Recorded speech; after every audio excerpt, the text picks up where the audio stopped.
Inside, he pushes me away like my skin hurts him, and I spin across the carpet, caught before I can fall because his fist catches me, slams into my chest, into the bruise that hasn't healed, right by where the knot that is my heart beats. I gasp, pain so familiar. Welcome, come in. It will be okay. Ray angry like this is familiar. I drop to my knees and wait for my hands in my hair, yank me forward or push me back. I will say what you want me to. Ray does not touch me, circles around me, frowning, then walks into the kitchen. What to do? What do I do? Follow, crawling, pain in my chest, red-hot breath burns. On the kitchen table, Ray is opening a box, taking things out.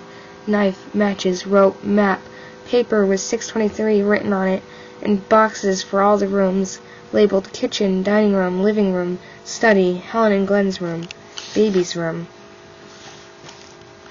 Alice's room with a big X through it. I'd gotten everything packed, Ray says.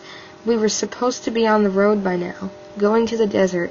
But you, he shakes his head, you, look what you made me go and get. Won't even look at me, just touches the paper. 623 Daisy Lane, tracing over the rooms, the names. Sorry, he says to them. I tried, but Alice wasn't good at all. She'll tell you she was when you see her, but you'll know she's a liar. He picks up the knife and I am pinned in place. Watch as he turns it over and over, then hits the air with it. Push, push, push. I thought about this, he says. I thought about it a lot while I waited, but you would just make the knife dirty, and it's a good knife, and I want it to stay clean. And you did promise that you'd be good for me, for them, for all of us. Didn't you? I nod because I did. I promised in blood and tears and words, and curled up and down and all around in all the ways he liked. I nod because he is the map, and he can't use it. He can't go there. They don't deserve this. Don't deserve him. But, he says, still talking, still not looking at me, still slashing the air so hard sweat blooms on his forehead, his eyes going like Jake's, all daisy-eyed and far away. I'll bring it anyway. Best to be prepared. Grins at me, looking at me now, and I think of how they found Alice, dead in the river. Her parents died after her funeral, robbery gone bad. Nothing taken, but they were both stabbed over and over before the house was burned down. Burglar got away with nothing, but the article had made me read said tragic end to sad story. Burglar never got caught. For 5 years I have been so good so they can live. For 5 years I have worked so hard to keep him from driving to 623 Daisy Lane and going inside. Take me home, please, I once said to him, and he said, you don't want me to do that.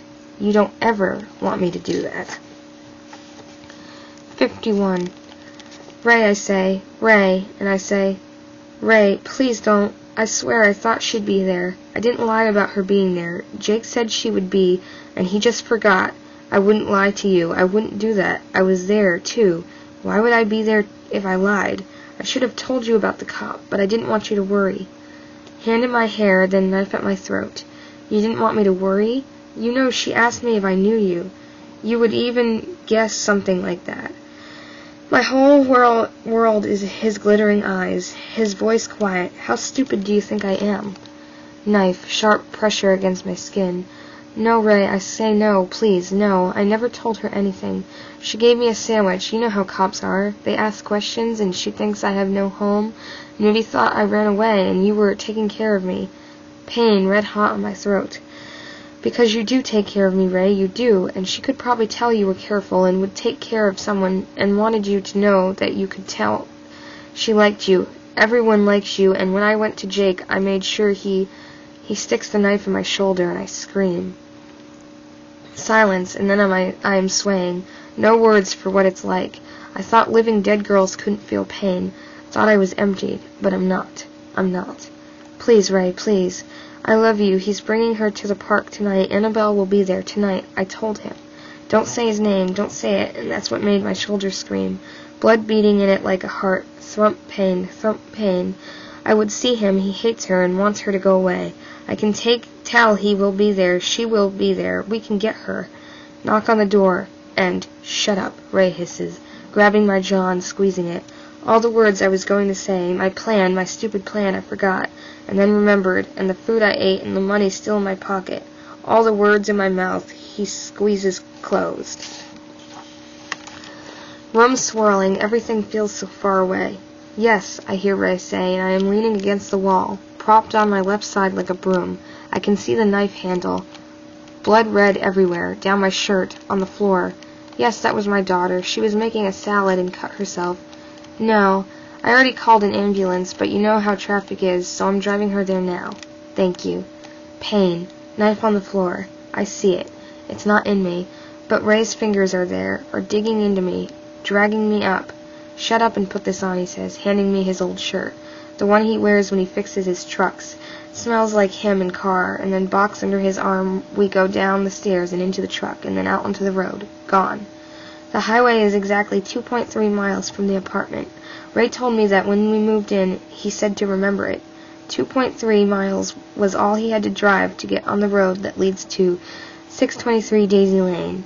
What time is that boy bringing Annabelle, he says. When she gets back, I gasp, watching as the highway sign comes closer. 6. He said 6.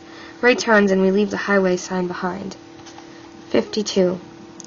He ties my arms up with one of his old shirts, ripping it open along the side. You gotta be strong to do something like this. Did you know that? I'm very strong. I know you are, Ray. You were stronger than me when I followed you into a parking lot. You are stronger than me now. Annabelle will be safe with you, I say. So much safer than she is now. Does he hurt? It says, touching my shoulder. When I nod, because it does, and because I know his question, he sighs and says, Good. I'm sorry, but you've really disappointed me, Alice. Now you make it up to me tonight, and we'll just go straight to the desert. Deal. He is lying. Ray lies to everyone. At work, at church, when you look at him on the street and see just another guy. But he does not lie to me. I have seen inside him because I come from him. He created me, and now he's talking to me like he talks to them. To everyone else. Please, I say, because I know he is lying. There is no deal. There is only what he wants. He always ever been only what he wants, with no bargaining, no questions, and he smiles at me, his real smile, all pain and teeth and knowing. We drive to a shopping mall that was built but died, empty stores everywhere with only one sad supermarket at the far end. Start making it up to me now, he says, and pushes my face into his lap, digs his fingers into my shoulders hard. I hate him. Thought comes like pain and throbs there, screaming, I hate him, hate him, hate him. I'd forgotten how much feelings hurt. 53. Who are you? Was the first thing Ray said to me after the aquarium. Was the first time I heard his real voice. Who are you? He said, and he hit me when I answered, slap across my face. My parents had never hit me before, made me sit in a corner when I was bad and yelled, my mother's face sometimes turning bright red and scaring me. But not like this. Who are you? He said again. What's your name? Where do you live? And he didn't know who I was. How could he not know who I was when I was in his car and I had words for what he'd done then. Words from the news and from talks at school. But now, how could he not know me? They never said I would be nothing to him, just some stupid girl who said yes. Show me where to go. Stop crying, he said as I told him, and I did. I sniffled all the tears back up into my head, hiccuped, held them in my throat, and then told him who I was and where I lived. He nodded. Good, he said. Very good. Will you take me home, I said, and he looked at me like I'd asked the silliest question in the world. Of course, where else would we go? But I didn't want him in my house, did not want him near my things, didn't want him with my parents. Oh, you mean the other place, he said. 623 Daisy Lane. I could take you there, but then you'd say I hurt you. No, I wouldn't. I'm talking, he said, and hit me again. It hurt more the second time. Good girls are quiet when grown-ups talk. Can you be quiet? I nodded. Better, he said. Now I can't take you to 623 Daisy Lane unless you want everyone there to die, because that's what will happen if you go there. Do you want that? What? He leaned over and pinched my jaw shut. Back then his hand could cover it like it was nothing. What kind of girl are you? Disgust was thick in his voice when I didn't say anything. He said, I see, and shook his head, and then said, I guess we'll go then. And I said, No, I'll go with you. You'll come home? I'll come home, I said. And that's when I knew I never would, that home was just a word, that it meant nothing. I felt was lost was then, and it was like dying. It was like dying, and when Alice was born, that little once-upon-a-time girl, that far away long a time ago, disappeared. She became a story, one I have mostly forgotten. one I can't end because she died a long time ago.